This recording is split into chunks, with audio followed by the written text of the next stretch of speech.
Hi, my name is Sanam Levitt, and this is my Chapter 5 takeaway.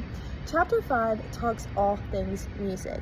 In the very beginning of the chapter, we learn that Thomas Edison created something called a phonography in 1977, which launched the idea of music and made it something that we know and love today.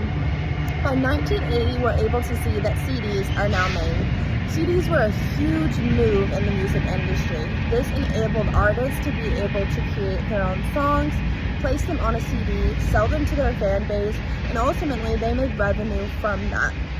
We also learn about the evolution of different genres of music, how jazz used to be something that was popular and then hip hop.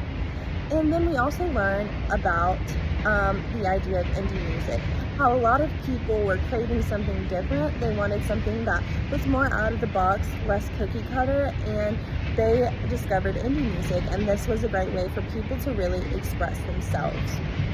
One of my favorite things that I talk about in every takeaway of the chapter is how this chapter highlighted how music affects us. One thing that it talked about is AI, and we are able to learn about this in every single chapter, how AI is really going to change the music industry. But we're also able to learn that music can be a way of expression. It can be a way that you express yourself and you express your culture. You may listen to jazz music because it expresses your culture. You may listen to R&B because it's a way of showing a form of expression. And I think that that's the most impactful thing about every chapter, is the way that it truly highlights how it's something that's ever changing, and how, although it's something that is continuing to change every day, it affects us in our everyday lives.